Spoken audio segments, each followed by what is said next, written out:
issues in leadership. Okay. Contemporary issues in leadership. Now, when we say contemporary issues, what do you understand by that? What comes into mind? Contemporary issues. Um,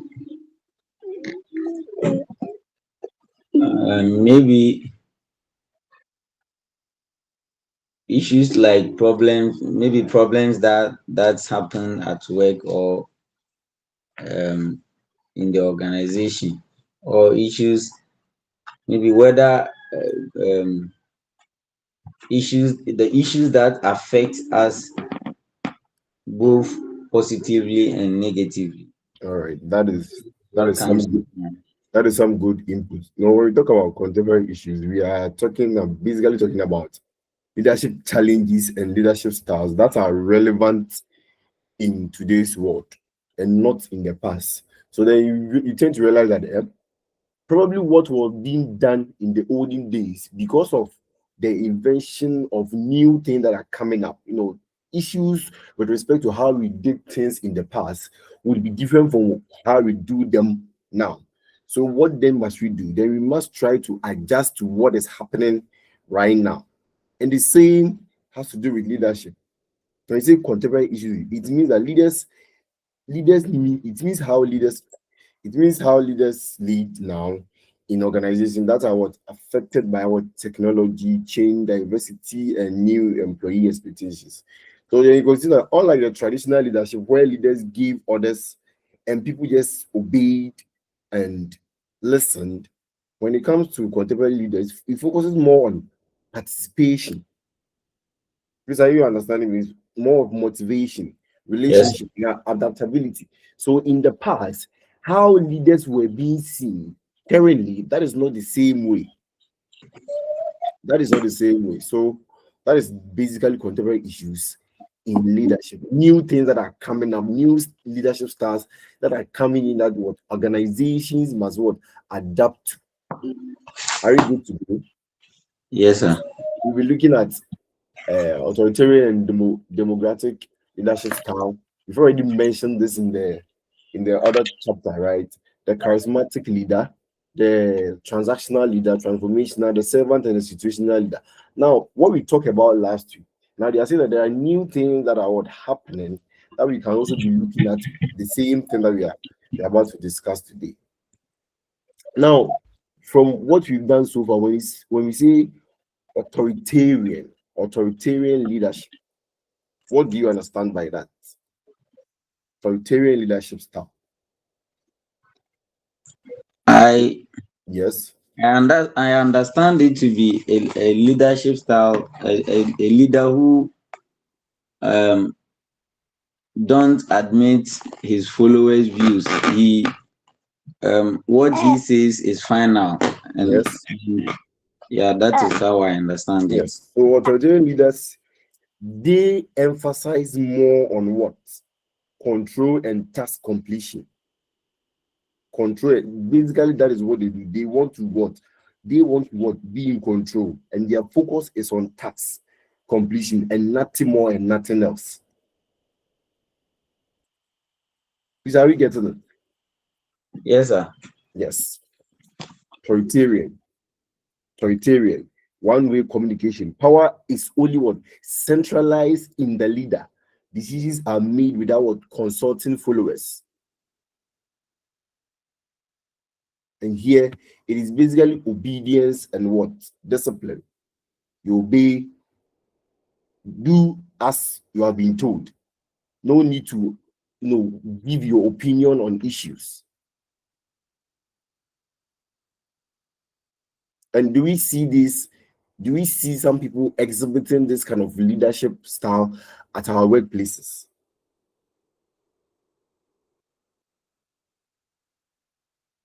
Hello? Yes, sir. Yes. Do we have examples of people that we see them exhibiting? They do basically do not care about what goes on or what happens with their followers, but basically they will say, what you have been told, go ahead and do it. Practical example.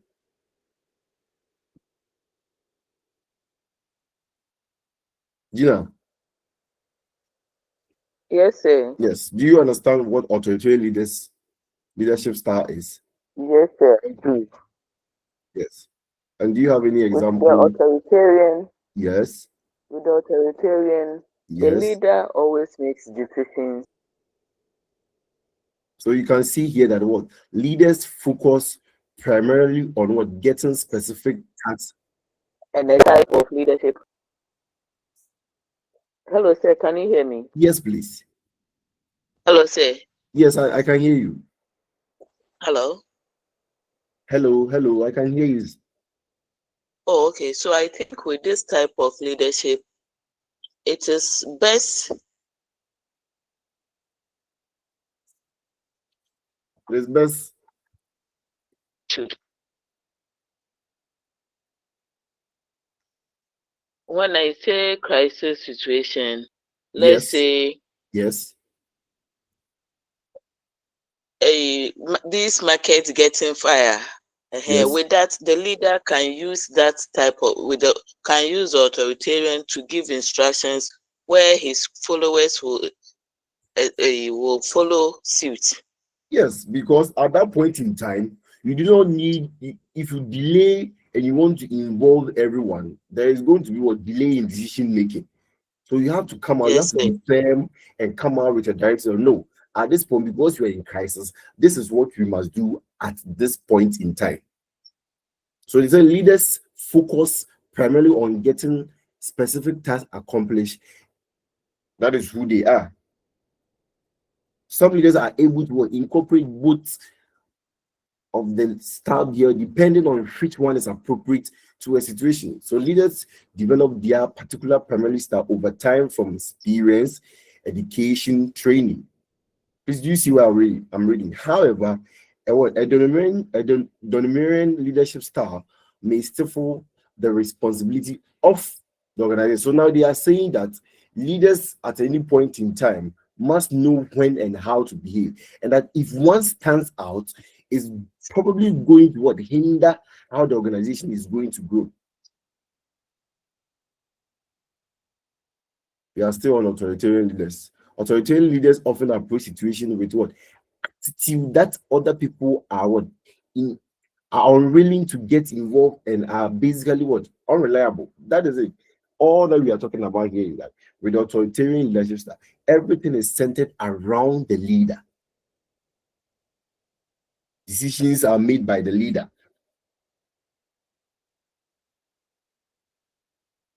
Do, do, do we think this type of leadership style would have some advantages?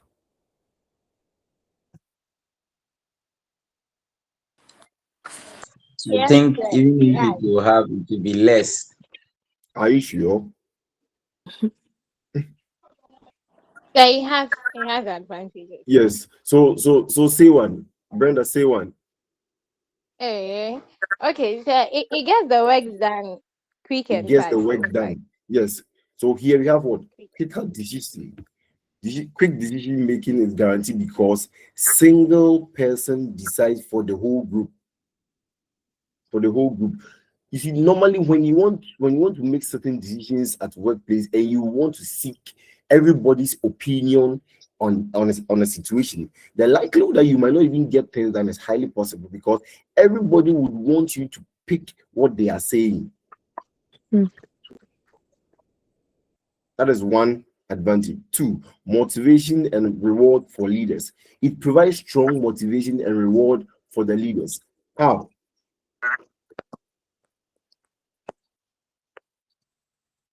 Henceforth,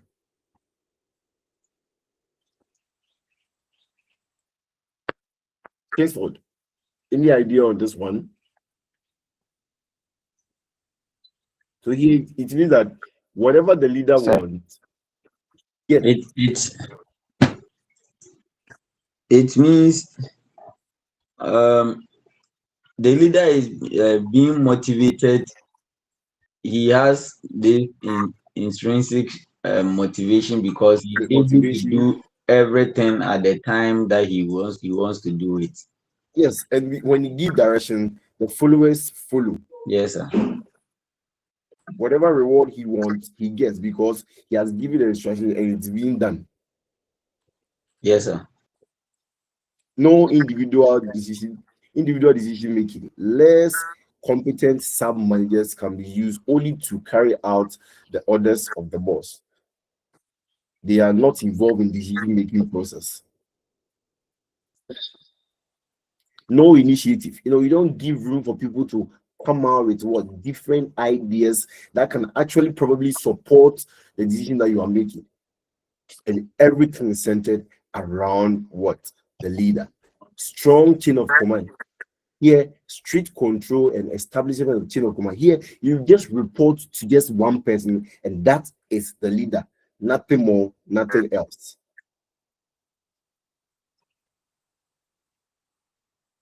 Are you good to go? Yes, The sir. same way to everything that has a good side also has what? A bad side. And here we have disadvantages. So if you go in for such leadership style, these are what you are likely to encounter: the negative aspect of it, the disadvantage aspect of a leadership, autocratic leadership. And here you say one, people dislike it, especially if it is extreme and motivational style is what's negative. Of course, a lot of people do not want to be controlled. A lot of people do not want to be controlled. So if people feel what you are giving them, the kind of style you are giving them, you do not like that kind of style, the motivation that is coming is negative, definitely they will oppose it. And hence, what you need them to do, they will not do it.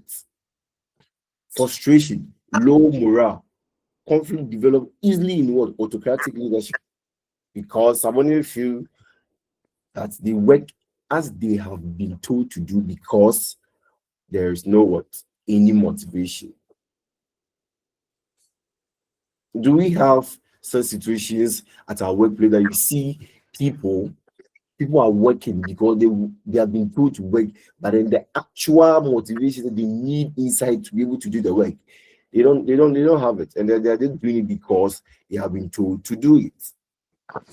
Do we face such experiences at our place of work? Yes. Mm, Guess what? really? Really? So then it means that your environment is very conducive for you, right? Yes. My environment provides an opportunity for all employees to share ideas on issues, come out with even policies, trickle down to the last person to come up with suggestions that can best suit the situation that we find ourselves in. So, Thank but you for but the the issue is that example. when those Yes. policies are formed, Yes. then you are supposed to do what we have all decided to do. So, yeah. That is beautiful, and that is taking us to our next leadership style, which is what the democratic leadership style. And here, just as henceforth what explained, it is a participative style. Here, everybody is involved. Power is shared and granted by the group rather than be imposed by the leader. Okay, so do you find yourself in such situation at your workplace? I think what you explain best suit this kind of leadership style. Yes.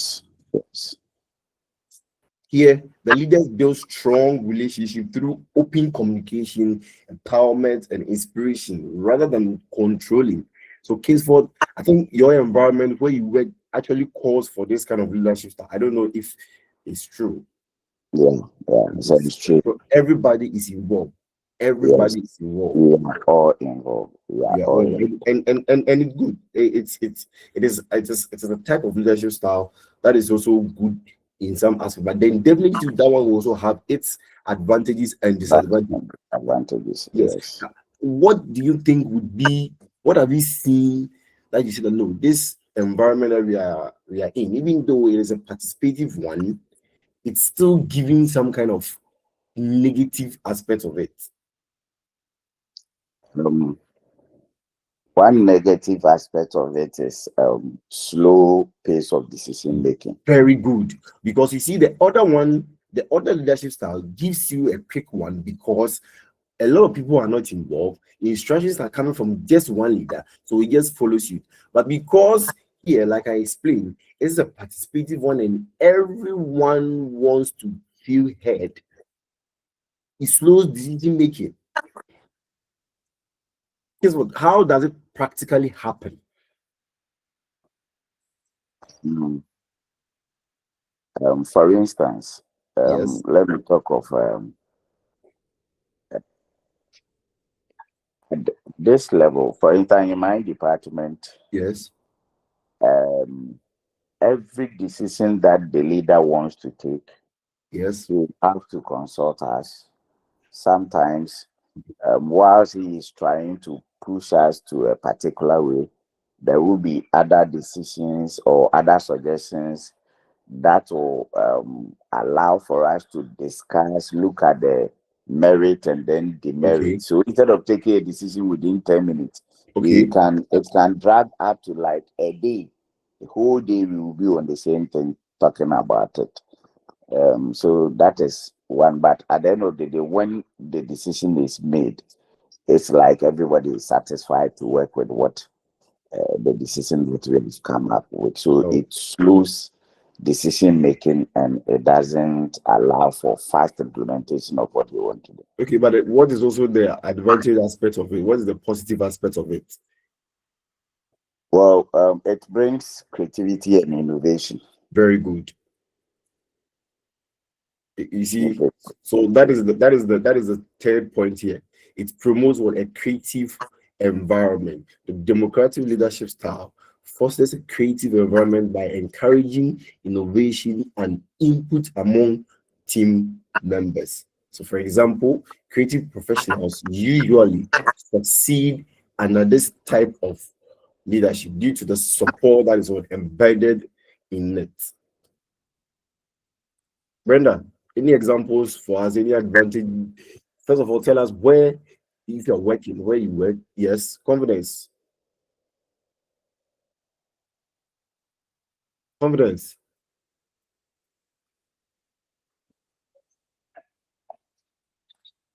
Hello, Mr. Confidence. He raised up his hand, right? I think Maybe network. So one them first advantage, it fits almost every business. Is it true?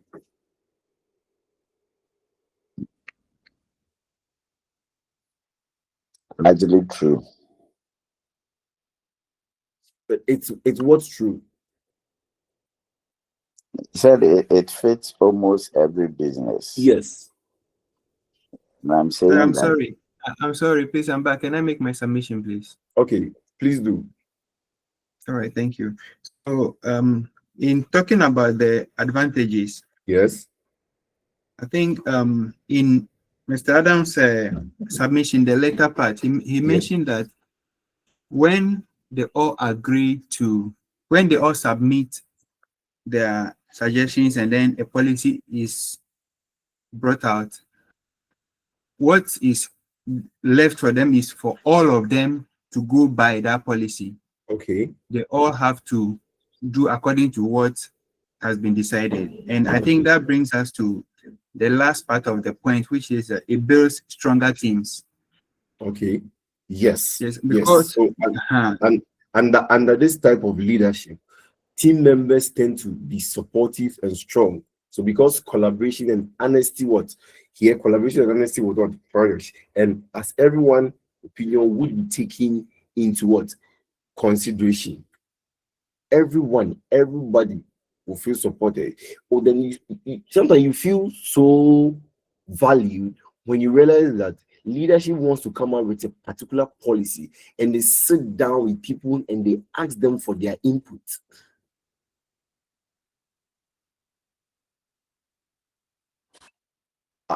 Are you there? yes, please. Yes, sir. One advantage here is also that it has solutions for complex problems.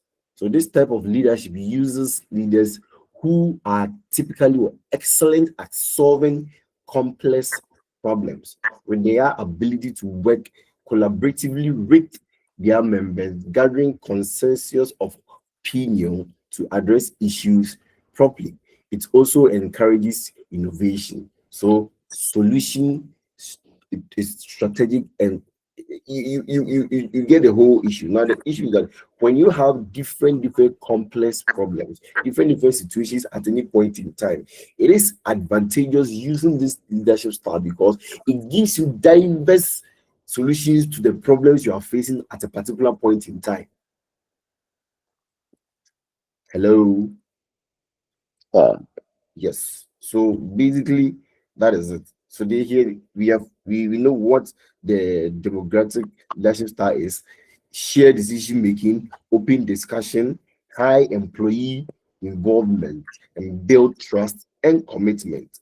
And we have some advantages. We talk about it. We explain it. Now, in as much as it is good and has that aspect of it, they're also saying it's what it's it has some disadvantages. And I think Kingsford talked about the first one, which is what? Delay in decision making.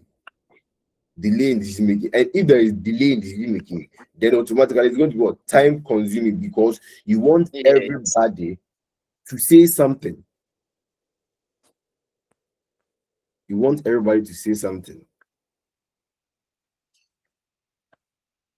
Are we getting it? Yes, Yes, please. sir. Do you think it's at what point in time do you think it is even necessary to choose either of these leadership style? Because there's a comparison. They are comparing the authoritarian with the democratic.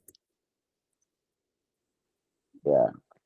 So at what point in time do you think there is a need to use this type of leadership style? So I think Gina gave one example in terms of what crisis.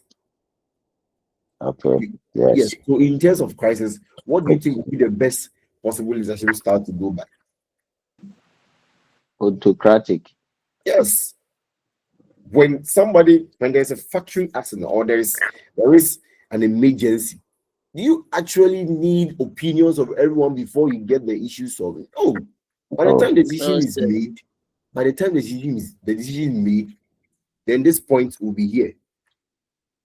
Time possibly and delay in decision making. Probably if it is a patient that is supposed to die, the person would have gone long time. Yeah. Yeah. But in normal working place settings, what do you also think would be the type of leadership style that would flourish in this type of leadership style? Democratic. Democratic. Why? Yeah, because with that, there will be time for discussion. Okay. And you also need innovation. Okay. Teamwork. Problem solving. Okay. And what about right now, our online class? What do you think is the best style to implement here? Democratic, say. Are you sure? Yeah, you are already Yes, sir. using That's what we democratic, are sir. doing. We put the two together because Very good. That is the Then point you I are was already making. using You put democratic. the two together.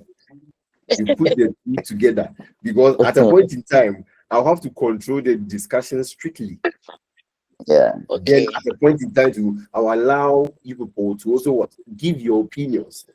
So you realize that it is dependent on a particular situation. Then the type of leadership style would come out.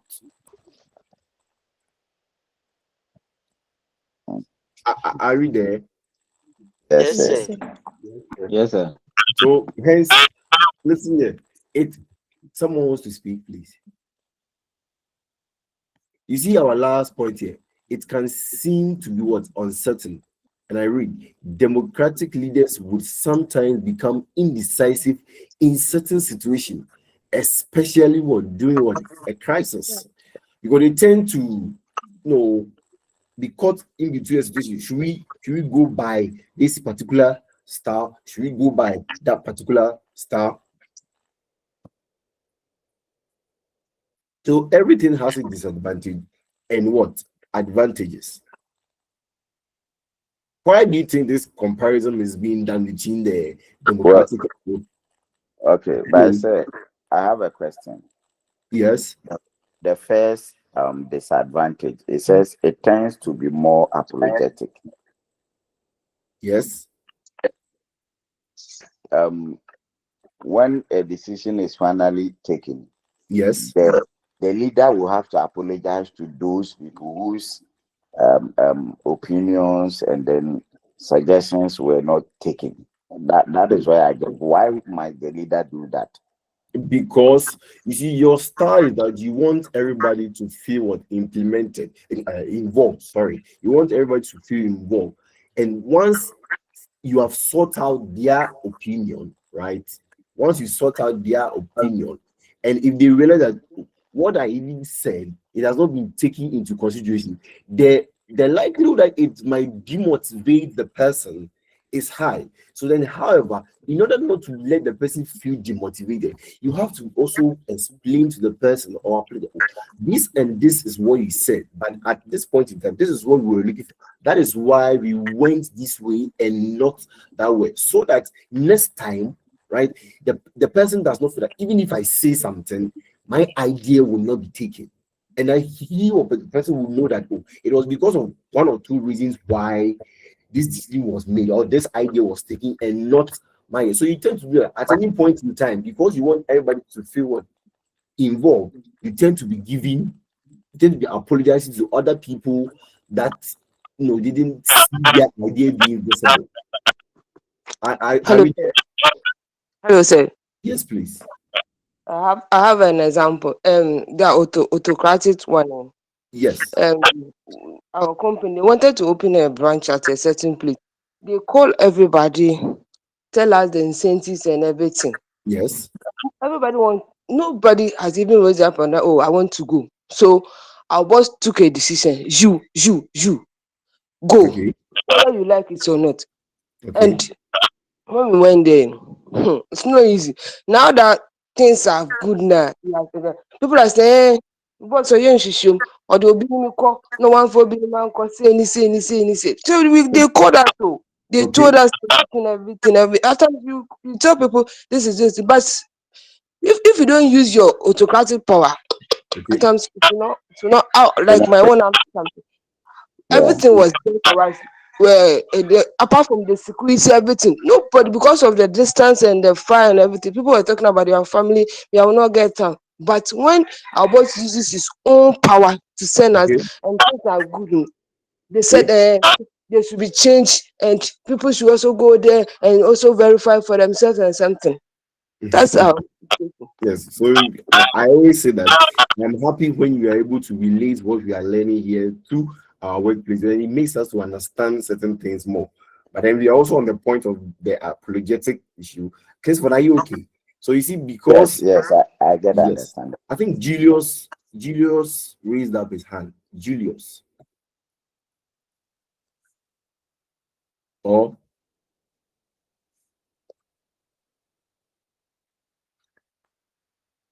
how we move on, please? Is everything understood here? Yes, Yes, Yeah, good. Julius. So it's not Julius. I'm using my husband's laptop. Oh, okay, sorry. This is Abigail. I'm Abigail. Abigail, okay. I just wanted to contribute to the disadvantages of It's, um it, democracy. don't worry, move on. Let's go on. More examples. I think democracy brings division and political instability. Using Ghana as an example, it came, Democracy. yes, it It- brings uh-huh. division. Yes. This is During not democracy in aspects of in a political form, but in terms of leadership style. Now, what you are saying links well with where leaders have to be what? More apologetic, because if they don't do that, the likelihood that it will lead to your point that you are saying is very high. People will feel, even though we have contributed, still our ideas are not being taken. Abby, Yes, sir. are you getting what I'm saying? Yes, please. Yes. So the division here would tend to be visible if the leader, in a way, do not apologize to other people that they have seen that even though they have contributed, but their ideas was not what implemented. Okay, sir. Are we good to go? Any more contributor? We move to the next one. But sir, on this one, Yes. on this one, Yes. I'm sure that in many cases, those who practice this kind of leadership Mhm. will not take views from the team members in isolation. Maybe they come together to judge up and then discuss before a decision is taken from Yes. the So, Zoom. So when it happens like that, okay. that kind of thinking that my opinion is not taken will reduce because it was in a discussion Yes. form. But Yes. That where is the okay. where the leader takes suggestions individually in isolation and then pick one, that is where the problem arises. All right. That so sometimes sorting for people's idea could be done either in a group, or you can call each and everyone and let the person know that this is what you want to do and this is your idea, that what we would we want to. So depending on the form or the approach you use in the democratic leadership style, then it will give forth to what you are saying. Do you understand? Yes, sir. Yes. So if, let's say, all of us, we are in class here, all of us discuss a particular issue. I told that we want to do something, and we all of us contribute. You are aware that Adam said this, Abigail said this one said this one said it, and then the decision comes out, and you see someone's own is the only one standing out. That is where issue tend to come in. You know, but then if I call each and every one of you, I will let you know that this is what we want to do, and we are involving you. The fact that you are giving your idea, it makes you feel part of the decision making. Are we there? Yes, sir. All right. And so we've talked about both of them, and depending on the situation and which one you would what want to what adapt. Now let's move on to charismatic. When we say somebody has a charisma, or is, what do you understand by that?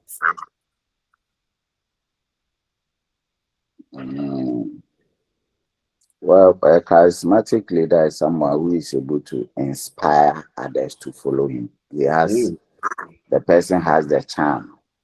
The It's person like, has the charm. That is the word I am looking for.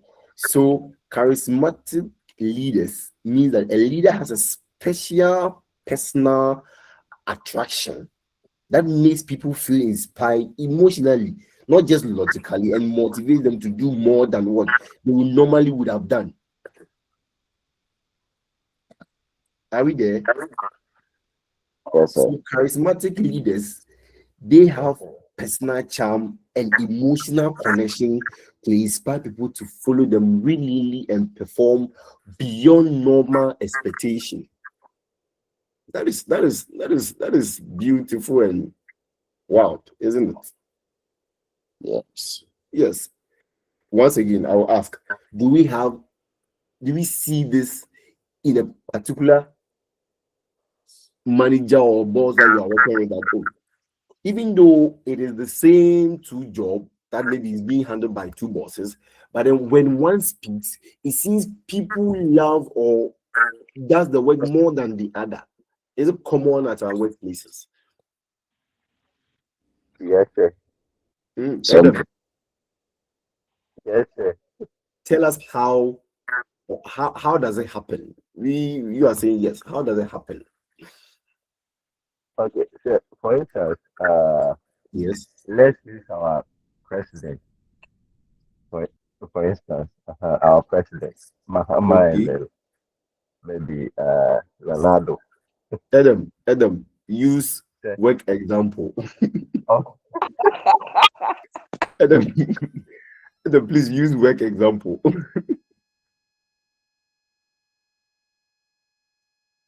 because because people don't Adam, know my please boss. use work example. Say, because people don't know my boss. So that one, Just tell us how it happens, please. Adam, I am you. Adam, I am you.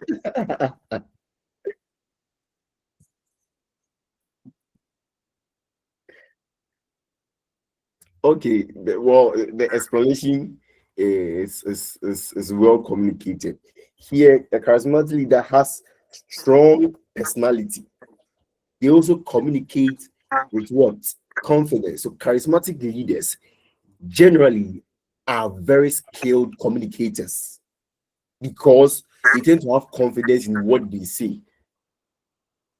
They are saying they tend to be what? Individuals who are both verbally what? Eloquent, but also are able to communicate to their followers on a deep and emotional level. Wow. So here you are connecting with the followers emotionally because when you say something, it goes down to their emotion that they love you. So whatever you say, they just get the thing done. Adam, are you there? It's just that So your example still ringing yes, in your yes, sir. mind. Keep the example in your mind. So sir, does it mean that the person plays on people's emotions? No, listen to what I said initially. The person do not play, but it's a charismatic leader uses personal charm, emotional connection to inspire people to follow willingly and perform beyond normal expectation. Okay. Are we there?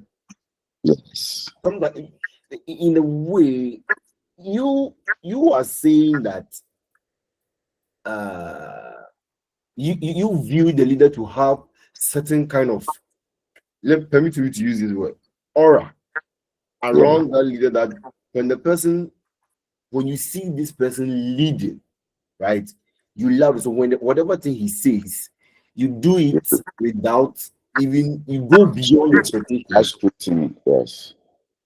There's something that you love about the leader that you say, this leader makes me want to do more. Are we there yet? Yes, please. Are we there? Yeah. So we are there. Yes. And the same way, so we know some key characteristics in this one. We have strong vision, emotional connection, high self-confidence, personal charm. Some of us here, are we not managers? Yeah. Somehow.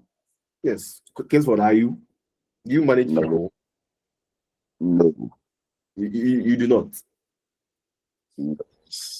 In a Okay. certain way, I have managed people, um, but in a different situation, not at the workplace.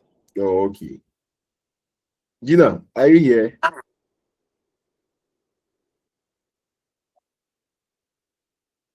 Gina, Yes, sir. are you here? Abigail, Sir. do we have people, managers at our workplace, that they have certain kind of charm around them that makes, when they give instruction, it makes you want to do more? Yes, sir. Frank, you have not spoken. Yes, sir, I have Voice a calling. question. Yes. So my question is, I don't understand this statement. It is actually it's under the charismatic leadership. Is it Charismatic. actually leaders don't have charisma?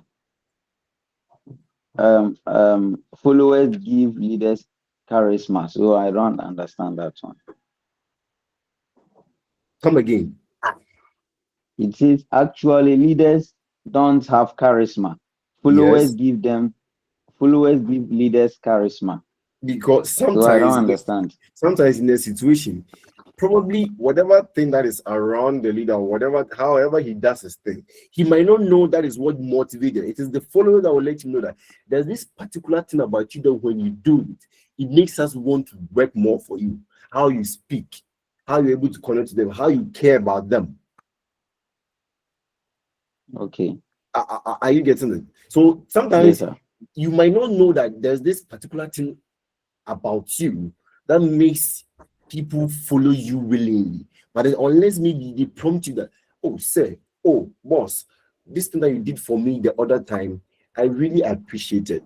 It was fun. So so then you tend to know, oh, then how I connect with the people, so on and so forth. Then it makes them want to. You get the scenario here. Yes, sir. Yes. So that is it. And Thank I'm you, sir. saying that in as much as it sounds very nice, it has advantages. Employee support, of course. They inspire them, they motivate them. Fun and improved work environment. Is it true? Do it.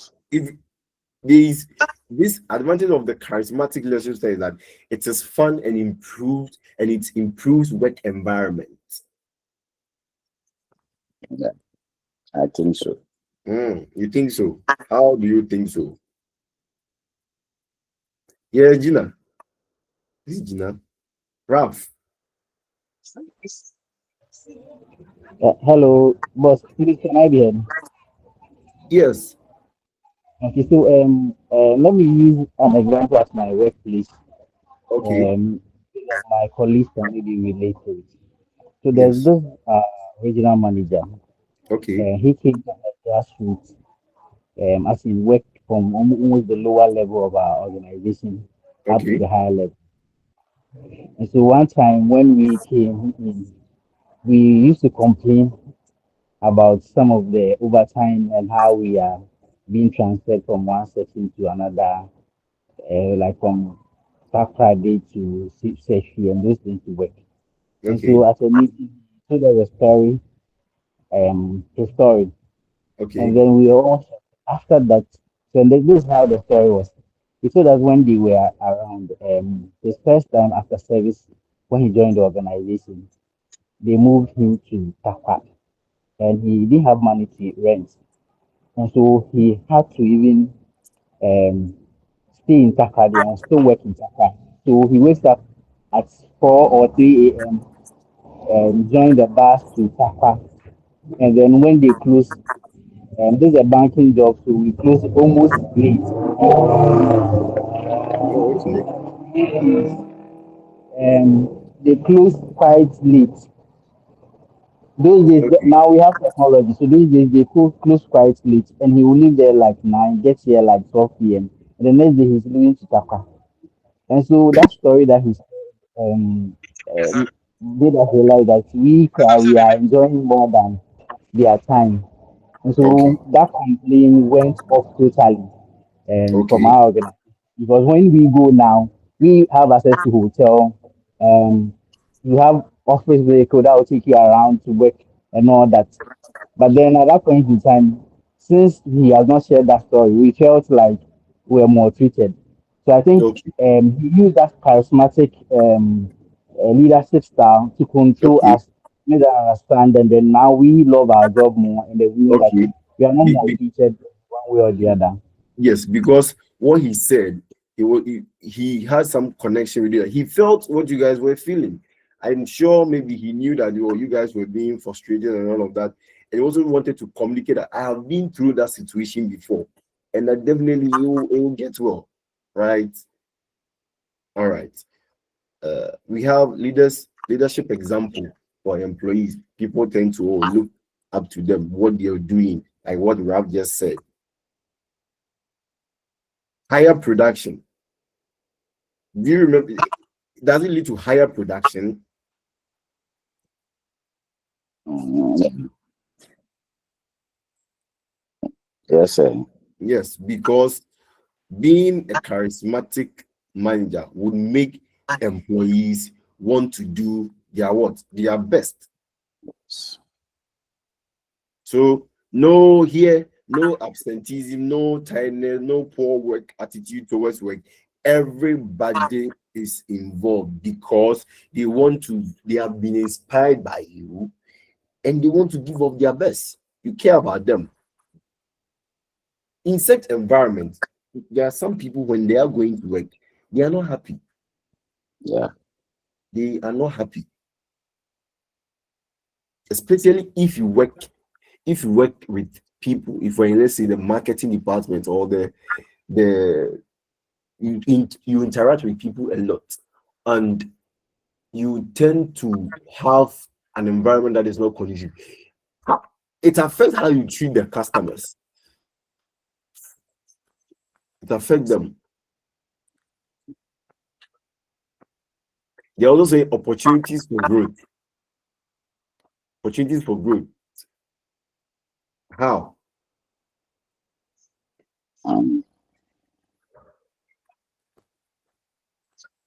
Guess what? Yeah. It gives it gives it supports or gives an environment that helps people to grow. And I'm saying, is it true?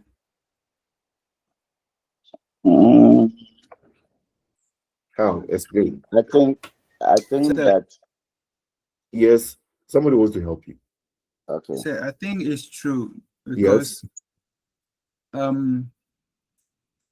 somebody like me, I would like to also one day be a charismatic leader. So I tend to, in a way, learn some of the things that my boss does, so that, and in that process, I am growing. And Okay. if others too are doing same, you see that at the end of the day, whilst we are all motivated to work progresses smoothly, and then we learn better on the job as well. All right.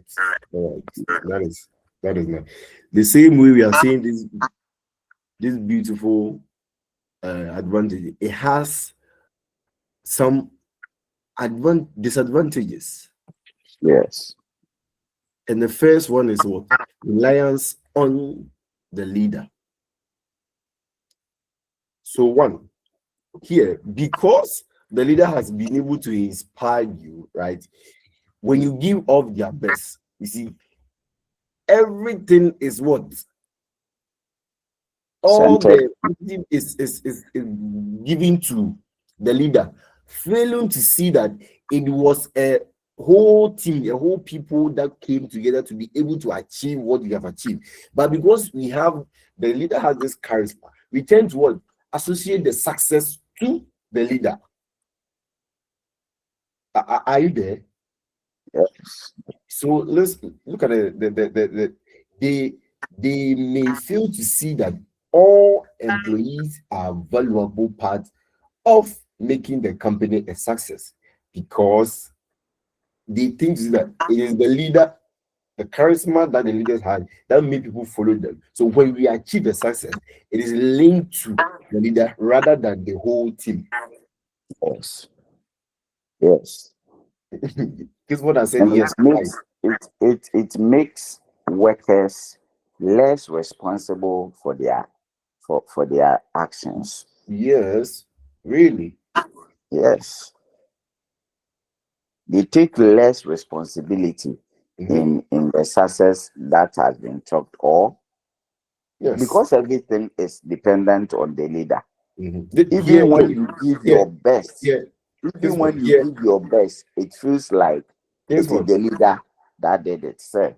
Here, it's not everything is dependent on the leader per se, but because the charisma or the charm that the leader has, it translates into you working to make sure that whatever team that you happen to find yourself in, there is success. When the success happens, right, the company may tend to give it to the leader rather than the people that actually made the success happen. Right.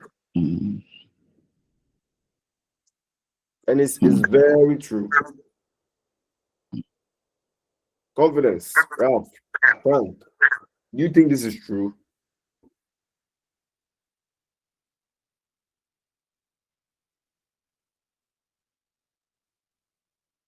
Hello, Abigail.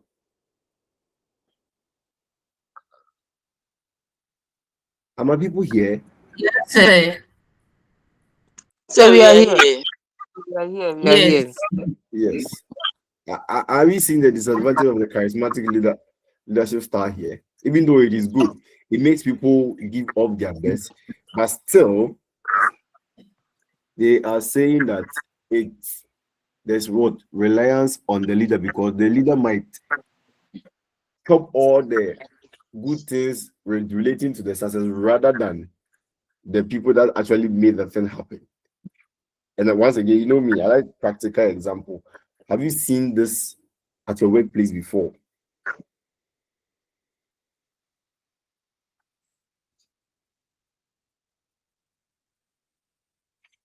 Just wait.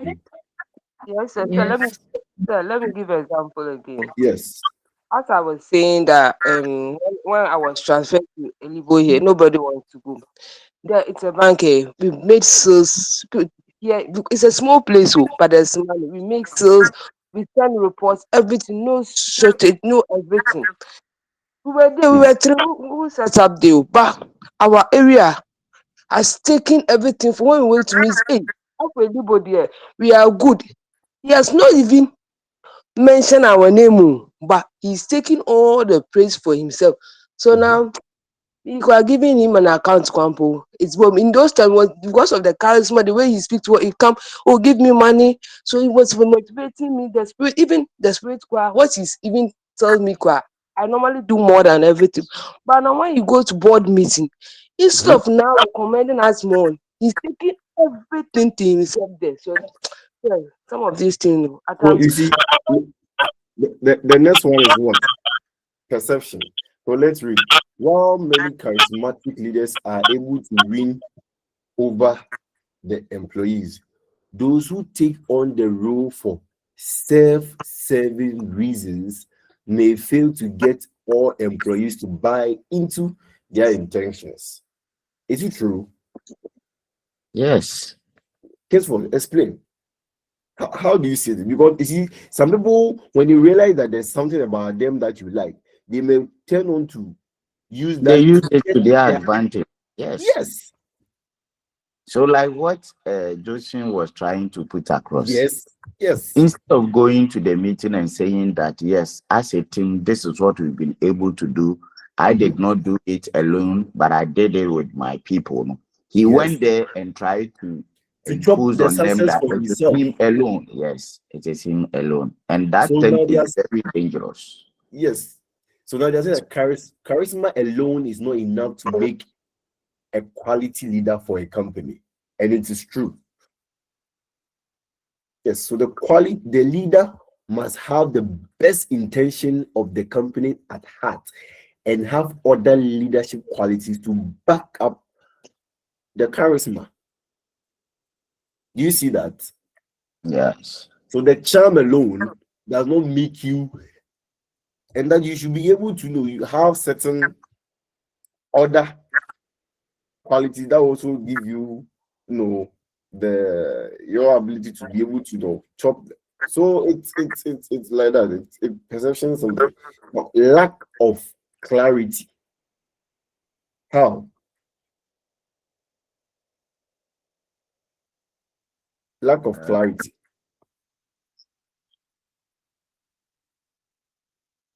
You see, when that thing happens, Yes. when leader feels like everything is okay, the work is moving on, there are successes.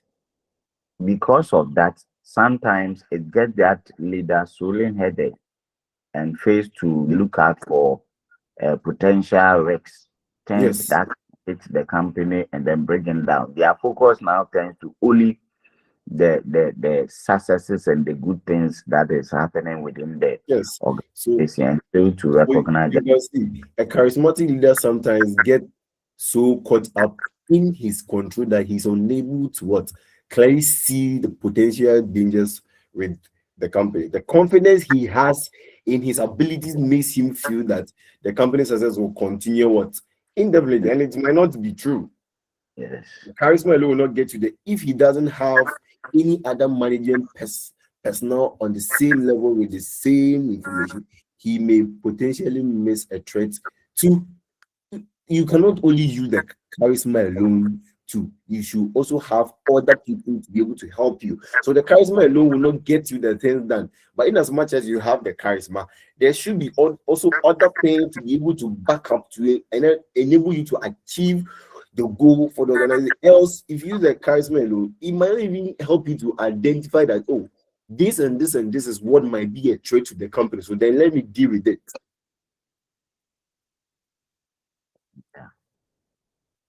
Very good. Lack of successors and what visionaries. A charismatic leader often retains the majority of control in the office because he believes in himself so much. He may have difficulty turning over control to others because he enjoys having the control or doesn't feel anyone else is able to handle duties like he can. And this is what we have been talking about. When people realize that there is so much, people admire them too much. They don't want to leave that position. Are you there? Yes. They don't want to leave that position, that they want to.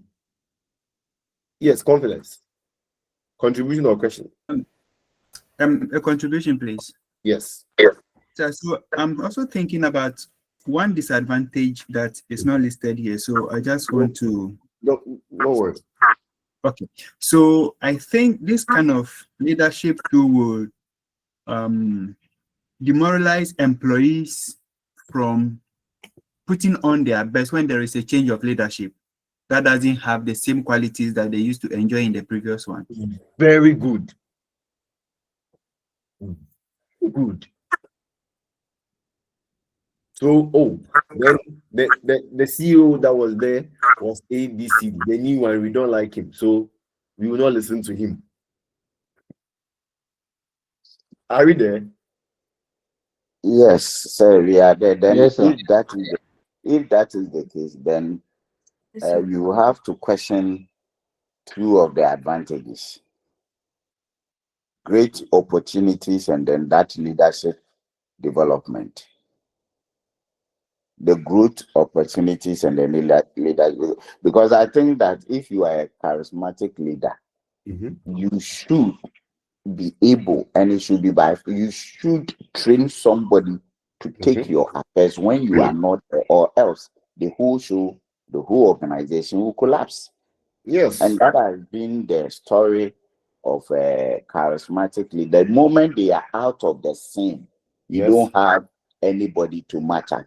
And you realize that because sometimes they don't want to give off that space to people, rather than encouraging people to grow, some might not actually do it. Yes. Julius, aka Abigail. Hello, sir. Let's bring the disadvantage to our homes. Like an example of us growing up with our parents. You realize that your parent tends to do everything. When you try to even help them, they will say, "Hey, stand aside. I want to do it and do it well." They think they can do the whole thing by themselves and do them well. So we try to grow up, and then you will realize that you don't know how to do this because she was in charge of everything. And in his absence, if you're asked to cook, you'll be cooking nonsense because you were not given to do that. Okay, let's move on to it. Thank you for the contribution. Confidence. Please, a quick one. Yes. I'm also looking at the last point again, lack of successor and visionaries. Yes. So I was thinking, we read somewhere that leaders by themselves don't say they are charismatic. It is the employees that bestow this kind of position on them until even it settles with the leaders. Yes. So the aspect where they think they have to train people to succeed them when they are not there or not, it becomes a problem, because sometimes most of the leaders don't know that they have this kind of effect on the employees. followers. Yes, Yes. please. Are you getting it? Sometimes they may not even know. Are you getting it? It might they confidence. Thank you for that. Thank you for that. So more reading, more reading, and we will continue the discussion on our page. Okay. Now, last week we talked about transactional, and I told you when you hear transactional, what does it mean?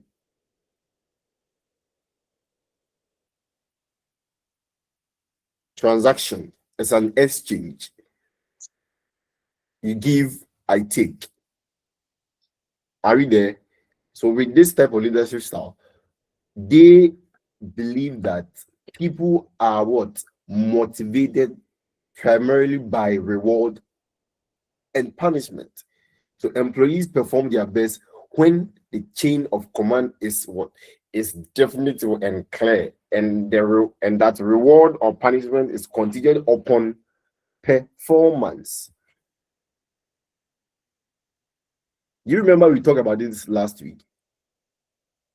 Yes, yes. So Yes, sir.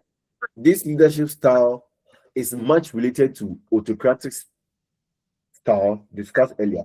The belief is that employees perform their best when the chain of command is definite and clear. I've talked about it. That reward and punishment is contingent on the performance.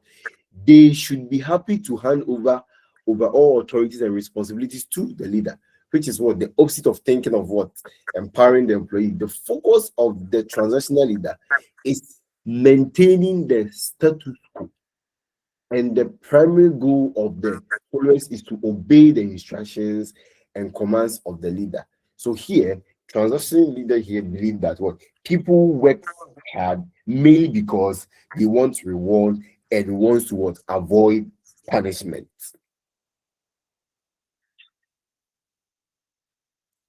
Are we good to go? Yes, sir. Here they said that the leader is more a manager than a leader. And we've talked about the difference between the manager and leader in our first lessons.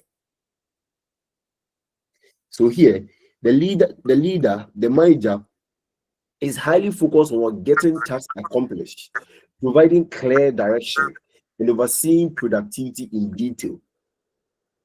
He or she tends to think inside the box when solving organizational problems. So here, leaders say that what? If you perform well, you will be what? Rewarded. Their focus area is on performance targets, rules and procedure, rewards and penalty. Here, you do this, you get this.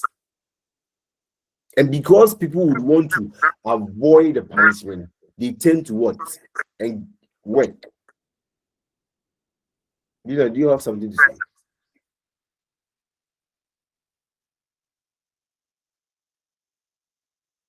And once again, it has its advantages. They are saying employee motivation. Really? First of the reward. Thank you.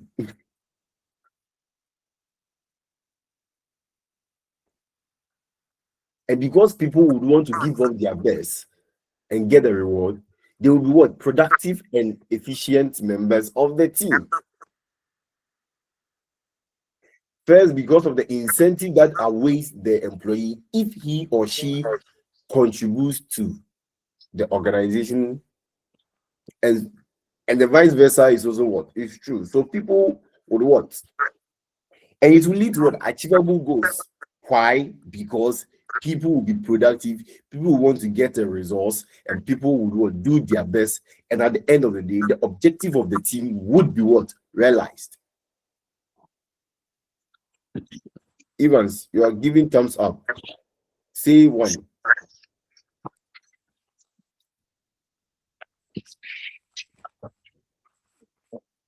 Clear structure.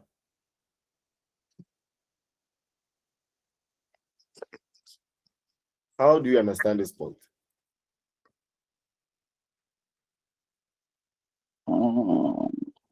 So I think that the leader sets the goals.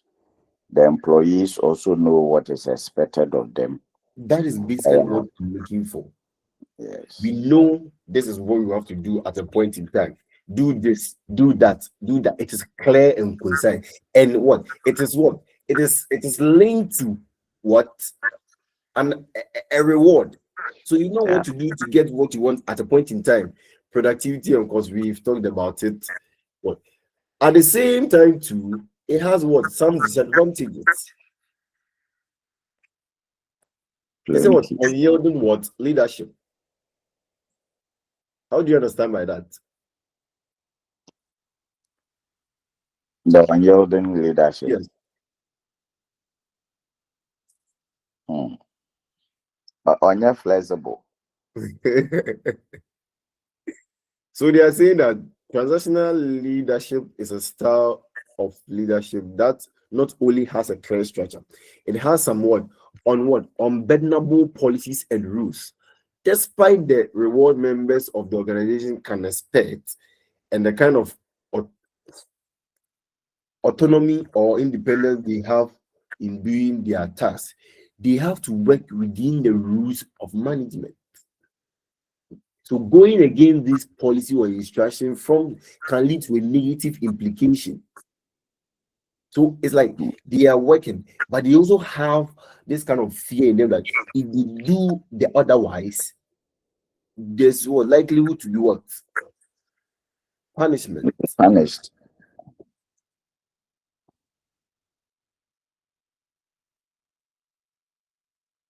So here they say the transactional leader tells his or her subordinate what to do and is in no way accepting complaint or what insubordination of any kind. So you tend to see that the people or his followers see him to be a different person, because here is, if you do not perform, you'll be punished. It does not encourage what? Creativity. And we know what this accountability of employees. And they're saying another disadvantage of transactional leadership is its practice of providing the task to employees along with what policies and principles are strictly to be followed. If and when sometimes goes wrong in the process, employees are the ones to be blamed. And do you get the situation here? So it always makes them unhappy. They feel dissatisfied because the tasks are set for them. Everything for them. And so when they fail, you the one who set the task, you shouldn't absorb yourself from it. They should not. You too, you blame yourself too. But this one, the employee will be held accountable for any wrongdoing, and that's wrong. Because the structure is clear and defined. Yes. They say insensitivity. Confidence. Explain this. Insensitivity.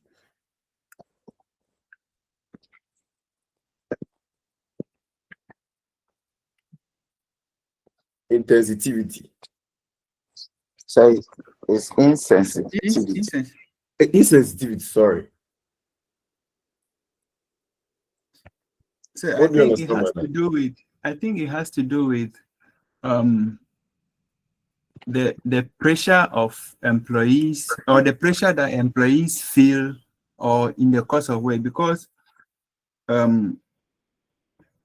tasks are clearly defined, and then you know the consequences and rewards of it, it kind of puts some sort of pressure on you, and in a way you want to do the work better, but you're also careful or mindful of your outcome. Yeah, so let's read. Since transactional leaders operate within rules that cannot be changed, managers with this style of leadership do not really put the emotions of employees in consideration. So long as tasks are done, they don't care about the people, they don't care about their followers. Get things done. So even if you are going through a situation, the manager is insensitive to that situation. They fail to see that particular thing that you are Yes. going through. Yes. Case for the same. Yeah, they just want their work done or their tasks done. So they don't care about your emotions that you go through. Whatever you Yes. feel, it's not their concern. So at the end of the day, what we must understand is that the transactional leadership style, in a way, is like an exchange, deals with an exchange relationship. Do this, get this, do that, avoid that. Are we good to go? Yeah, that's a question. Give it. When we were explaining that, you said they always want the status quo to remain. So Yes. I want to find out in this kind of in an organization, and you have this style of leadership.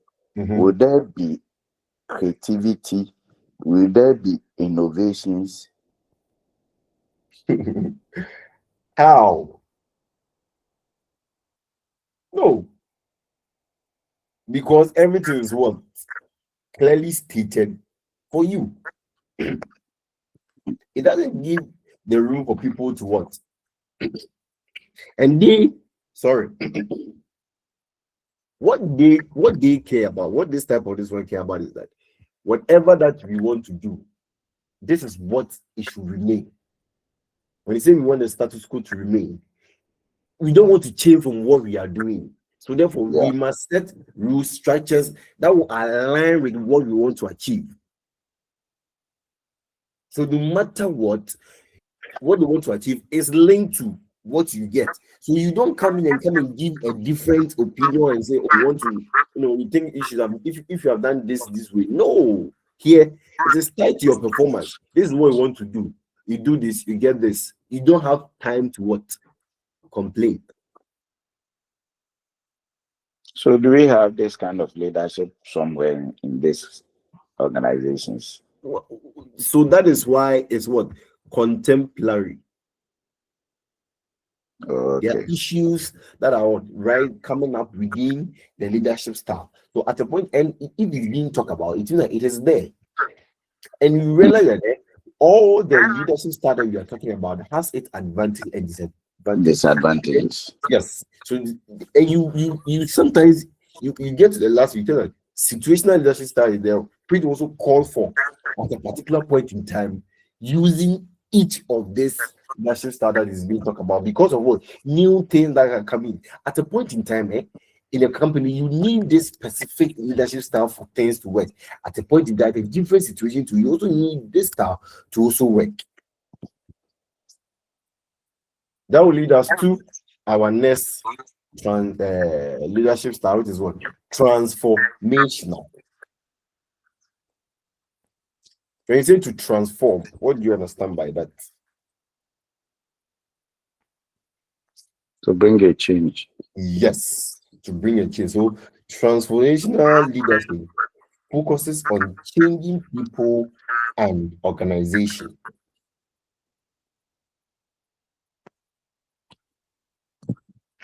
So here, listen to this one too. It's about people would willingly follow a leader who inspires, motivate, and give them meaningful purpose. Don't anybody have a question here? So the leader motivates and inspires by developing a compelling vision, selling that vision, and focusing on developing relationships with followers as a teacher, a mentor, and a coach. So here, the leader creates a clear vision, inspires followers emotionally, encourage what innovation, and build commitment beyond self-interest.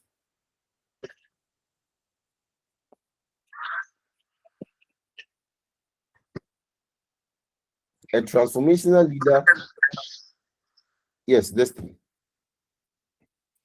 Sir, Yes. uh, once again, good morning. I want to know what's the difference between transformational leadership and that of the charismatic leadership? You see the charisma, right? Yes, sir. Here, there's a personal charm about the leader that you love. So the leader might not even be aware that there's something about him that you like. So this is what he has told. That's why you are following the leader really. But here with the transformational leadership style, here it is focused on what you are aware.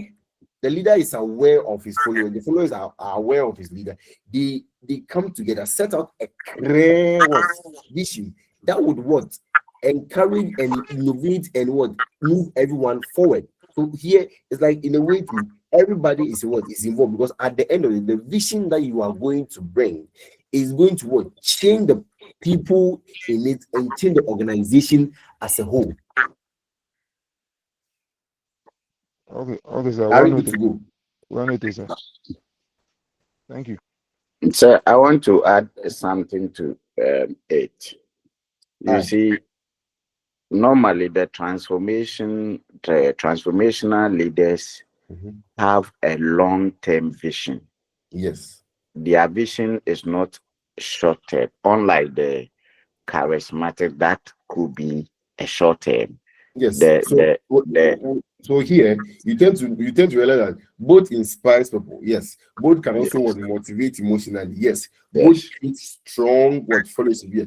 But then when it comes to the transformation, it focuses on changing the organization yes. and developing followers. I But think then the the, charismatic the word also the word follows. over there should be intentional. The transformational leader is Yes, intentional about intentional. the Yes, effort. My people are good.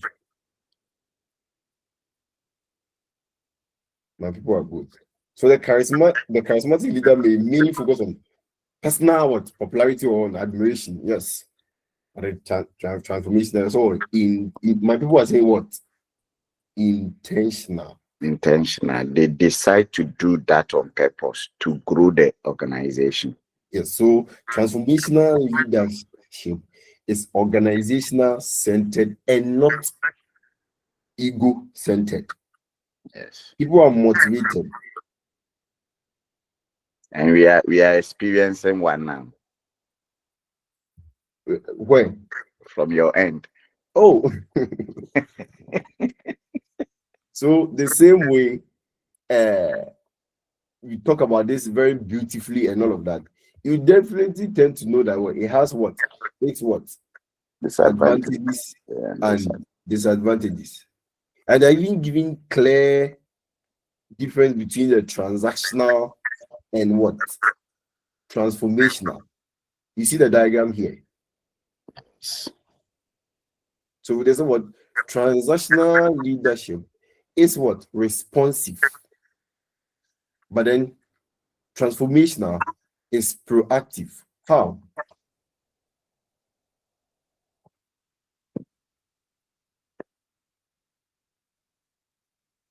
Mm,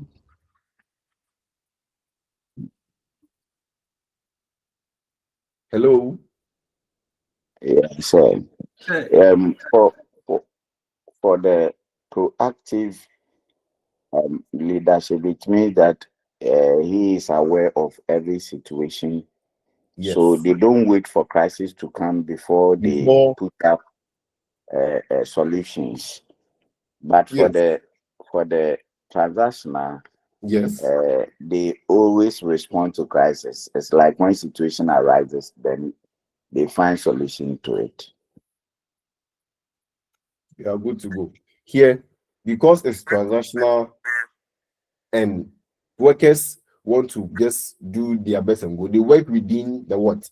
The organizational culture. But here, works to change the organizational culture by implementing what? New ideas.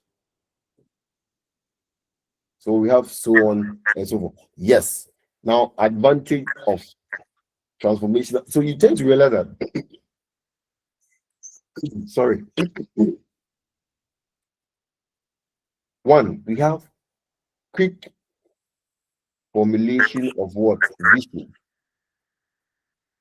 This approach stands out from others' leadership style in its ability to quickly assess on an organizational current situation and formulate a vision for its improvement and growth. So transformational leaders communicate their values properly to other leaders in the organization and to what? All the employees, to get everyone on board. Because at the end of the day, what you are seeking to do is what? To transform, first of all, the people and the organization as a whole. Are we good to go? Yes. You see, it promotes what? Enthusiasm. Everybody is eager to what? To To work perform. with vision. Yes, everybody is eager to perform. Because at the end of the day, they see to that whatever vision that you've set out for them, at the end of the day, if they achieve it, they themselves would be what? Transformed. Yes, Evans. Yeah, sir. Thank you very much. I'm really enjoying the class. Sorry, I was facing some challenges. That's why I wasn't able to. No Come. worries. Mhm. So, sir, please. So, we can say that transformational leaders are the Mhm. best leaders. Looking at Really? all, even those, even though the leader need to have other leadership styles in order to put Okay. everything in place in terms Okay. of missions and other stuff. But Okay. looking at the transformational leader, you could see that Okay. he's taking both the organization and then the Okay. employees or his workers all into consideration, not focusing Okay. only on the structures, but Okay. also looking at the development of the people or the employees. So Okay. for me, I can say that if only we all agree that Mhm. transformational leaders put into consideration both the structures, what Mhm. needs to be done as far as the organization is concerned, Mhm. and the employees' development. Yes. So I So think if you're in such environment, you tend to see that sometimes you see managers, people will be giving people holidays to go to other places to go and learn new things and come and give that idea to transform the organization. And if you're in such environment, when you're going to work, won't you feel the next point? Inspiration to what? Motivate people. Yes. Transformation leaders' vision aligns with the ability to motivate and inspire. Yeah, Yes, you know what? In as much as in as much as we are talking about the beautiful aspect of it, it also has exactly. some what? Disadvantages. Yes. Yes. Okay, for And read the that first is, one. yes. Read the first one. Um, the first disadvantage says it can face serious detail challenges. Really? Whilst transformational leaders are known for their inspiration and big picture visions, they will struggle with detail orientation at times. Experts says that these type of leaders would need support from more detail oriented and organized people, which means that other executives, assistants, or Assistant. certain team members will be needed to help maintain a transactional focus that can keep the vision of these leaders moving in the right direction. Hello. So Uh, now they are saying that the people that you're also seeking to what? Inspire. There should be that eagerness from their side to do what you tell them to do. So if they don't buy into it, that is where you are going to face what? Challenges.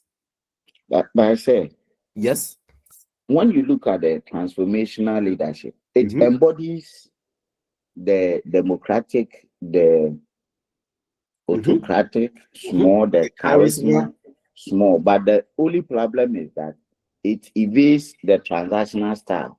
Yes. So it's like a salad of a bit of everything, but then it leaves that aspect. That is why they keep on saying, and then we move on to the last one. Situational leadership starts with that. It is dependent on the situation at hand.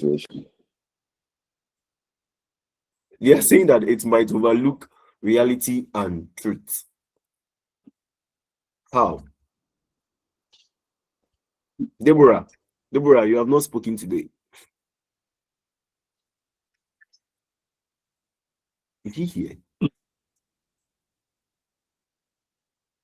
Frank.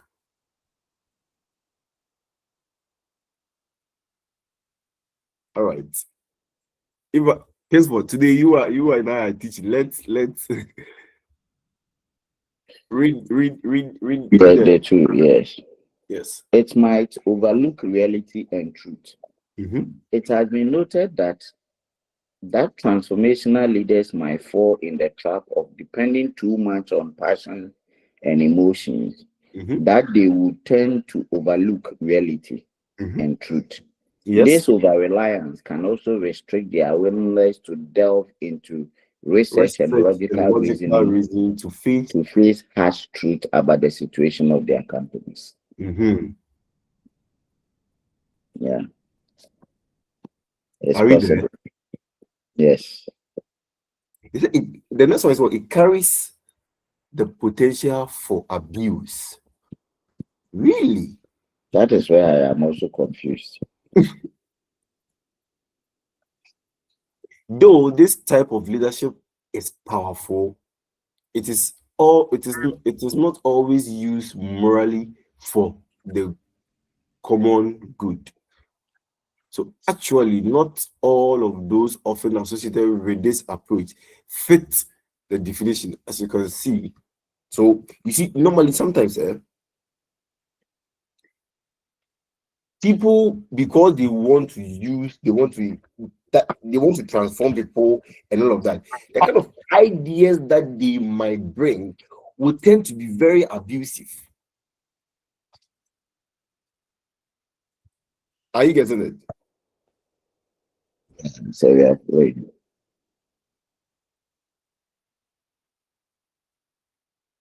So you see that even if you have your personal goals and all of that, you tend to set it aside and buy into the transform one, even though it would develop you. Sometimes it might not necessarily be what you are looking for at a particular point in time, but because he has communicated that vision that this is what I want to do, you have to set aside your interest and buy into the leadership interest. Okay.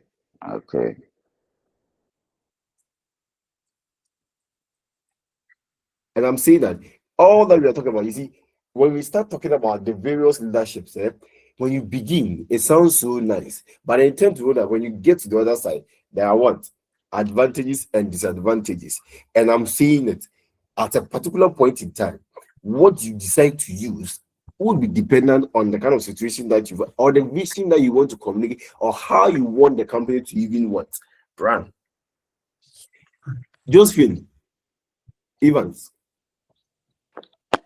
Yes, sir. So please, with that style, can we say that it's a little blend of autocratic leadership style, since they want you to, like, they want to transform you in the way they want you to go. So it's like kind of imposing a particular transformation to the people. I don't know if I'm making it clear here. Come again. Sorry. All right. So, sir, I believe very well that everyone has his or her own way of doing things, even though we have leaders. So the leader comes into into play, and then he realizes, okay, this is not how I want things to go. I want to transform you guys. I want the things to be done in this particular manner. But more time, the staff or the subordinates are very comfortable in a particular situation. But Mhm. because the leader believes very well that, okay, this is what I want you guys to do. This is what Okay. how I want to transform the organization. This way, I want to go this way, even though it may not suit what Your the interest. there's Mhm. it's going to look as though he's being Yes, and autocratic. you see, sometimes you tend to do that. If even though it looks inspiring and all of that, if you are just individual who comes out to come and say, "Oh, this thing that this person is saying, I think we should look at it this way." People tend to look at you as the odd one out. Are you Exactly. there? Yes, sir. So it's basically like practical example. Like, let's say we are constructing a road, right? We are constructing a road, and you see, normally when they are constructing a road, they will have to, you know, get people from the road, clear the road, and all of that. Other people are moving, and you refuse to be the only person moving out of the road. People will see you to be what? Junkie. Good and stubborn one. So that is it. That is what I'm saying. Now, what is best for us to know is that we know this leadership style is there. We know it is coming about because of what new things that are coming into our society now. At a point in time, what do we decide to use?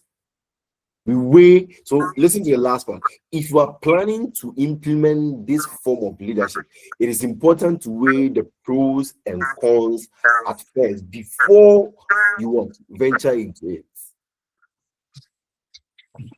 So you don't just decide to, and it doesn't come naturally. You decide to know this is what I want to, this is what I want to achieve at a particular point. So then let me go that way.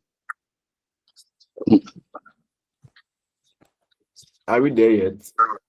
Yes, sir. Yes. We are moving to the next one. They say what? Servant leader. Leader.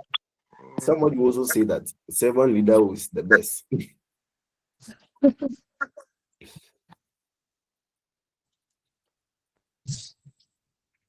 What do you think a servant leader will be?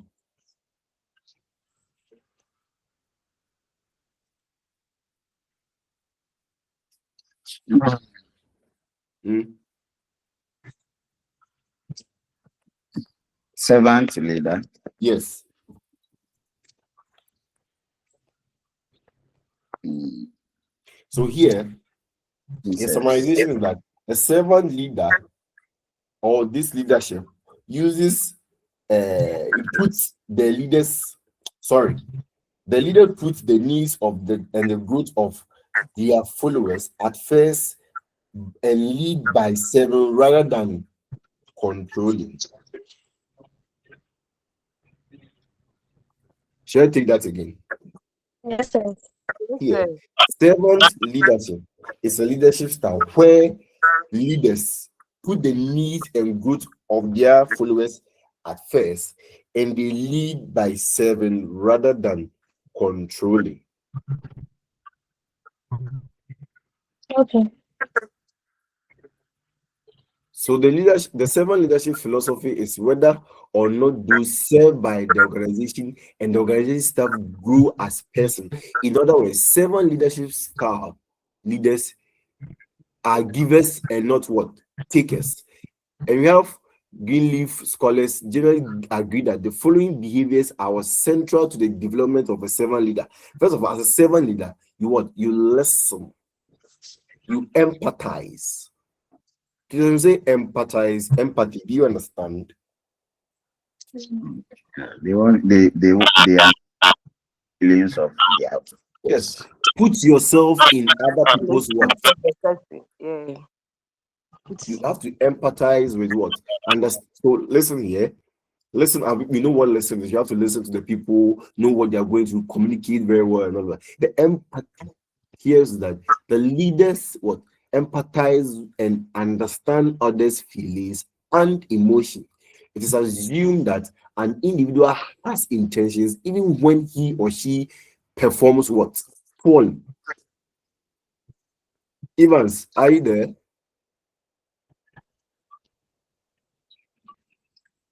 Yes, sir. Yes, sir, I'm right. Yes, sir. Would you also say this is the best? Sir, I wouldn't say this is the best, because when you look at this servant leader, it's rather taking into consideration like more of the people than the organization. But having the blend of the two, I think with transformational leader, we realize that it's cut across, even though it's having disadvantages. Now, A lot how of many of us? How but many it's of us very believe that Evans is a transformational leader?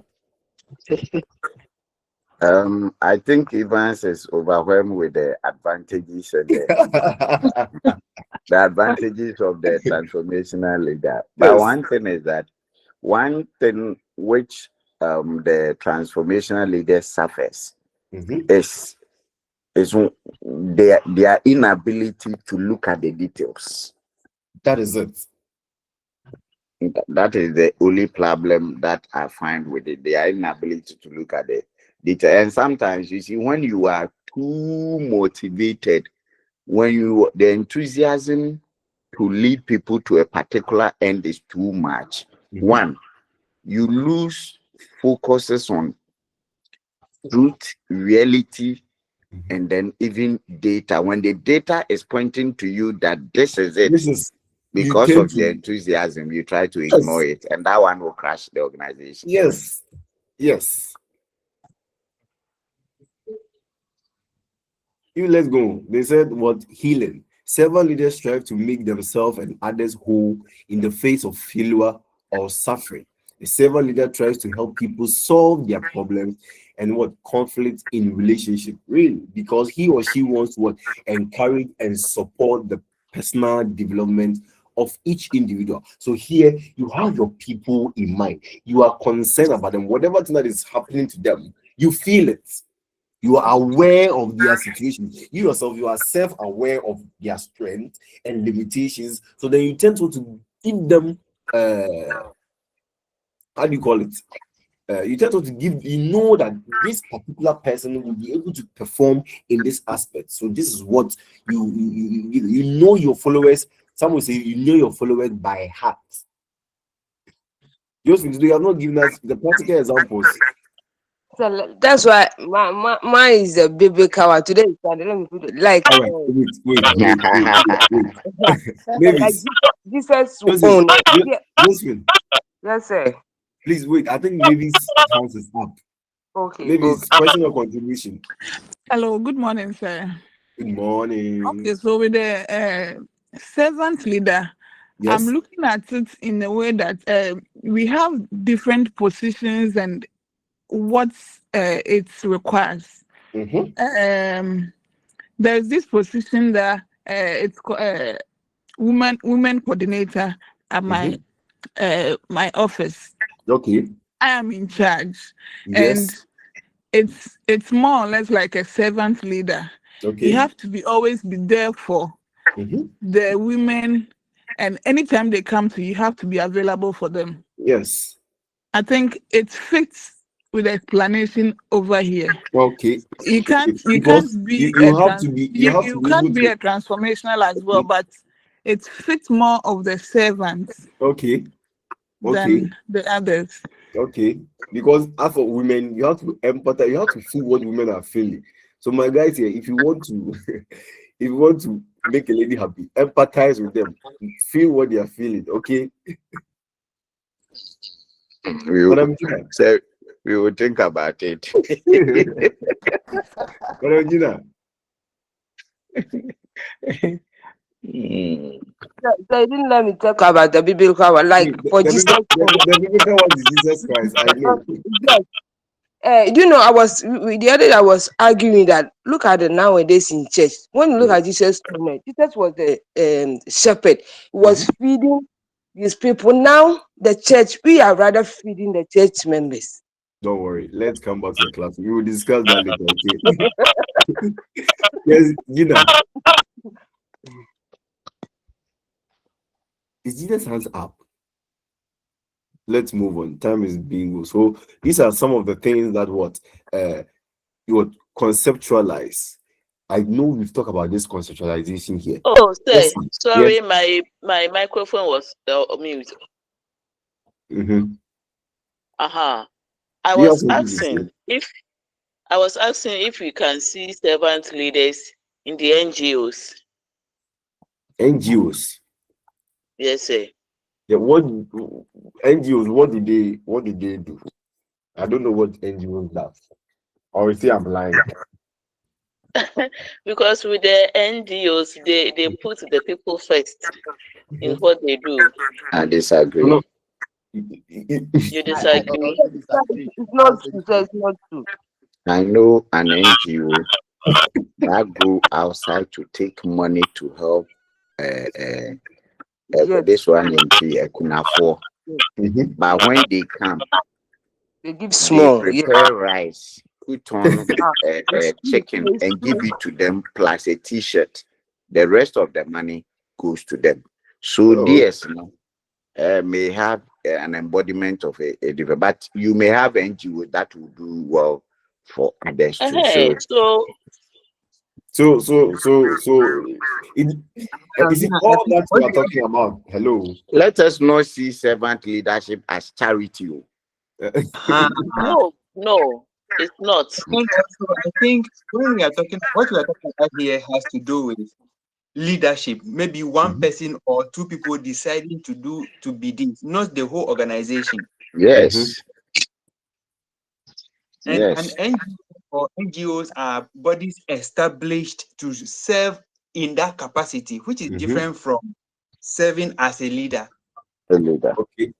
It's always good But to they have. may need a leader to lead that NGO. Yes. Who might have those kind of abilities? Yes. It's always good to have diverse opinions on this one. But then all that we have to understand is that here, the leader believes that he must lead by example and serve his people rather than controlling them. Yes. And to be able to do that, we've talked about the things you have to listen, you have to empathize, you have to be able to what? Hear them, you have to be able to what? Conceptualize a lot of things to them, you have to be able to persuade them. Let them know that they are. So the people serve the leader. The leader serves the people. So instead of saying that the people serve the leader here, it is rather the leader that is serving what? The people.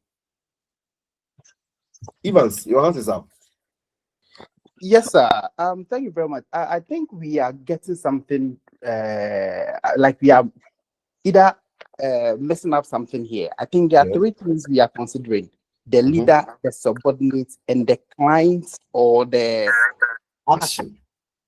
So where we raise the issue of NGO, I think the NGO itself is having the leader and its subordinates. I think that is where we are centralizing on. But if we want to take it it's not what they actually do, but then how they want to do what they want to do. Yes. So, but I think my sister is rather trying to concentrate on the people they help, the clients, and not the organization, the leader and its subordinates, because the NGO comes with a particular body, the leader and its people working together. So I think we should rather look at that, sir. Thank you. Any contribution? So I just want to so servant leadership. The servant leader lead by serving. Yes. And because of his services to the subordinate and then the people he is working with, he is able to influence them to follow what he is doing. So we are watching you. I don't know even know how to put this, but the leader believes that he'll be able to let his people serve if he involves himself or he rather serves them. Okay, so can we say that the servant leader leads by serving, influenced by example, and then succeed by helping others to also succeed? That is it.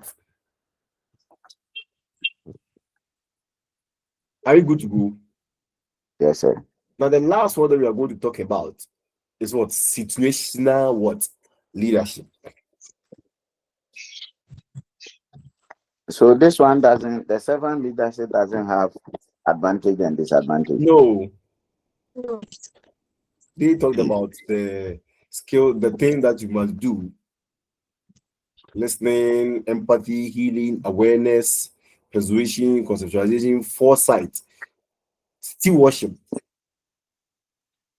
But I think they may face certain challenges Yes, because of course, they will most definitely do. yes, sir, most servant leadership style it comes with people mistaking them for weakness. Yes. So we talk about it more on our page. So let's deal with the situation now. See, I've been saying situational leadership from the onset. Now they believe that what situational lead here, leadership effectively depends on the situation and what the followers do. And he has said that there is no best single leadership style. Is it true?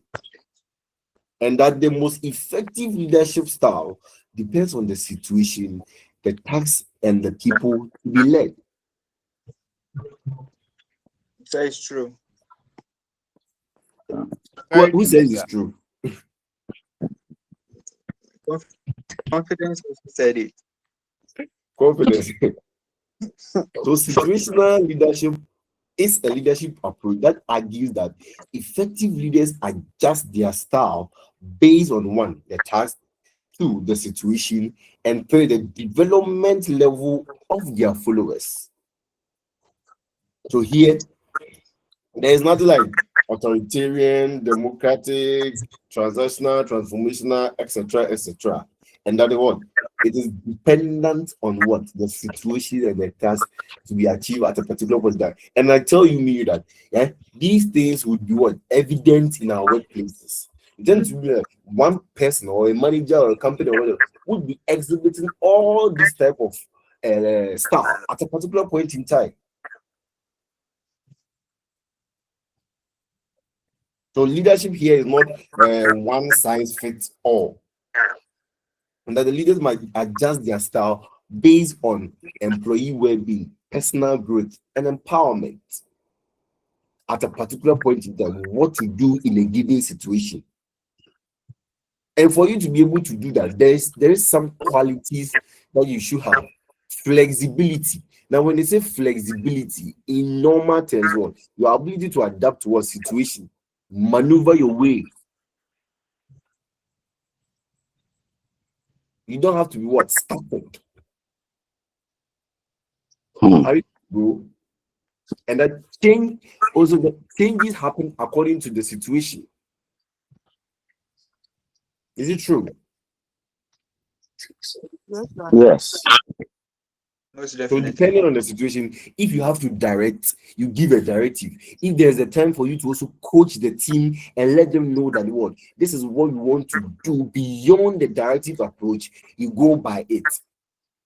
That's with this point, it makes Yes. the leader responsive instead of proactive. Yes. So I also want to say that I think leadership itself has all these skills that we have discussed. That Yes. a leader has to have a bit of all these. Should have transactional, have servant, you should have autocratic. In fact, you should be a bit of all. But then the best situation has to use is what actually makes you a leader or a true leader. That is when we talk about the situational. You should know when to use this, when to use that, and then adapt. And So remember that in trying to use either of them, you weigh the advantage and disadvantages and know what. So the situation at hand should direct you know this one. If I employ this type of what leadership style, this is what I think will work best and what will achieve. So probably throughout a year, different styles can be adopted to achieve a particular objective. Here, if you have to do what? If you have to be a participation, the situational leader may what? Try to encourage the team to become more independent, performing the task by letting them know the routine decisions. If you have to delegate,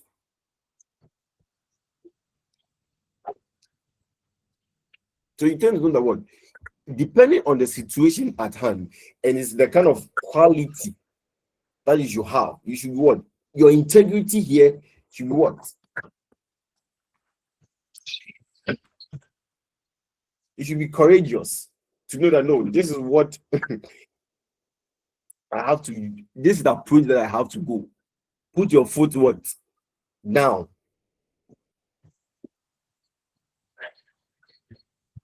Are we there yet? Yes, yeah. And they are saying that what? There is what some challenges of the situational leadership. Pressure. Is it true? Yes, sir. Yes, Priscilla. Is it pressure? Yes. Yes. So a leader faces significant amount of pressure to constantly analyze it. Yes, you have to do this at a point in time. Go by this, go by that. No, because no, this, and should I use this or should I use that? So you're always looking for another style to fit into the situation. Very good. Let's go. Situational leadership theory suggests that a manager must take more direct, task-oriented, this perspective what? With what perspective? Less than what? Less matured employees.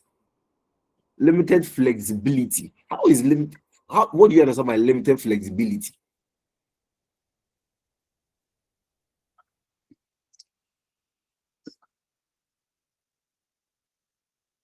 Hello? Yeah, sir. Limited flexibility.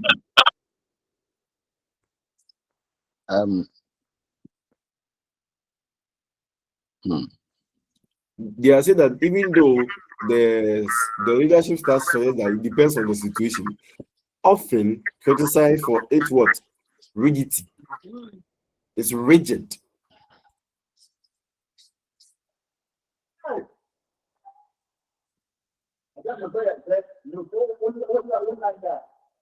Somebody is giving us a feedback. Short-term view. Short-term view. Do you understand this point too? So I think it arises as a result of situations. So when this one with, you move have to on deal with it and move on to the next. Yes, sir. And those are some of the challenges that comes with employing. So like I said, all these things that we are talking about are coming about as a result of new things and other things that are happening within the space of our work. So at any point in time, you being managers, you find yourself in a given situation, tells you what to use or what to choose at a particular point in time, dependent on the situation, then you go by that. Are we good to go? Yeah, yes. Josephine. Sir. Yes. Do you have any questions? No, sir. So now we know. You know that leadership in the olden days is changing because now different situations and different things are coming up to give rise to all these leadership styles that you've talked about. Right? And that at the end of the day, whichever one that you decide to work, go by, right, is dependent on where you find yourself, what you even want to achieve, how you want to develop your people, the reward I want to get. So you tend to realize I'm talking about all these things at a particular point in time. You have to choose. Please, is everyone okay here? Yes. Yes. Is there any last word? Yes. I think that a new I'm looking at having a new leadership style. Wait, Kingsford. Yes. Kingsford. I'm trying. So wait. So learn more, become a professor, a scholar in leadership. Then you then you can bring your Yes. then you can bring your I'm looking at the integration of all these leadership styles into one. Maybe we can call it an integrated transformative leadership models or an integrated something like that, which will Hey, encompass chairman. all of Hey, this. chairman. Hey, chairman. I love this. In fact, as for the what do you call it? Leadership. We've been learning small, and sometimes when you look at each of it, yet it helps in a particular situation. Then the negative arises, then you move on, you pick another one. So if you have a leader who encompasses all of this in him, it makes it very beautiful. It makes it very beautiful. Because I wanted to choose the situation by looking at the disadvantages that I saw, it makes me feel like okay. No, Senior, you have to understand that for you to be a good leader, you have to use any of them at any time that is best fit. Yes. In fact, if you assuming me, I'm into delivery, okay. So let's say today the parcels that has come for us to deliver are, let's say, 1,000 parcels to deliver, and my boss says that these 1,000 parcels, in fact, we are all aware, say we have to deliver all these 1,000 parcels. So the time taking, or even the duration of, assuming we have to deliver today and tomorrow.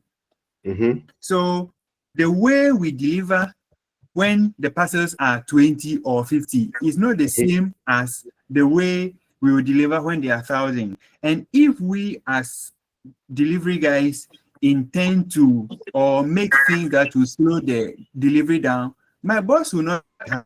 So in this case, he would introduce or maybe be a bit autocratic, so that you even schedule that we are 5 today, you have to deliver, let's say 20, tomorrow you deliver 80, and then share it among ourselves. But then also when we have 20 or 50 parcels coming, my boss can just be there and we do it among ourselves.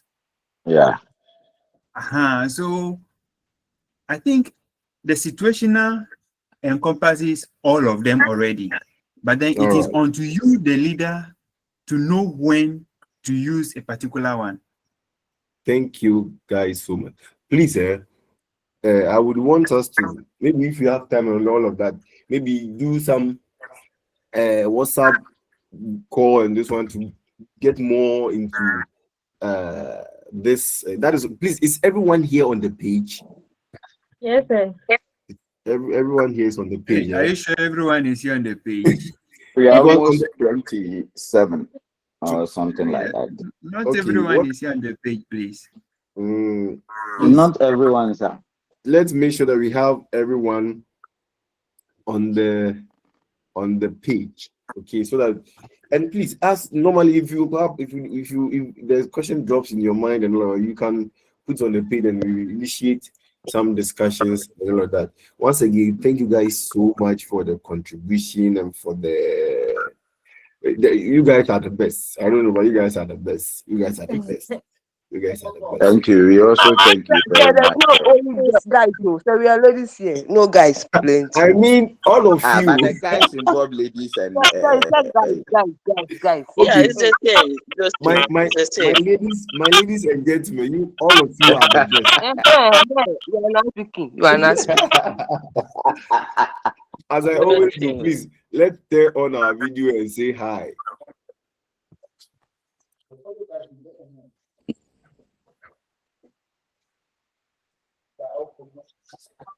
You have another class, right? Please, let's turn on our video.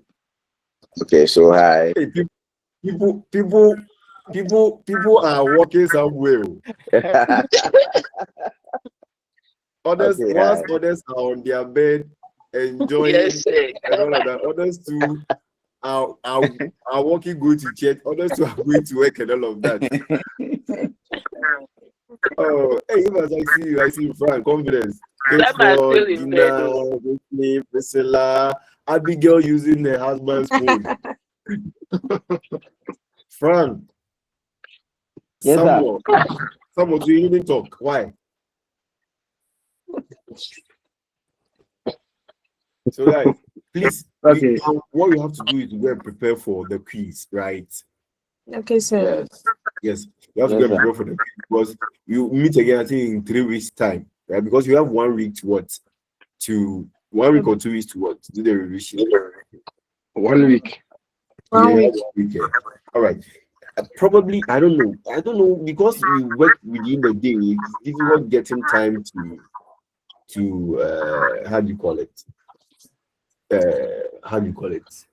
But maybe you can also do some. I'll try and set questions and all of that, and we do some discussions So to see. Yeah, that's very, very necessary. Yes. But sir, you said we can do Tuesday it. are for you. But you He told said, that Tuesdays are for you. he said, But you said Tuesdays are for you, so we reserve the Tuesday for you. Just okay, we but didn't see your face. whatever be the case, we will agree on the page, and then we know what to do at a particular point in time. Okay. Okay, sir. Hey, sister, guess what? You have not finished sleeping, eh? You have another class, right? Yes, Yes, yes, sir. yes, Yes, yes. sir. All right. Please, thank you guys so much, and God bless you. Please be safe. Please be All safe. right. Okay. Thank you, All Okay. right. sir. Thank you. Bye Bye-bye. God bless. bye. God bless you too.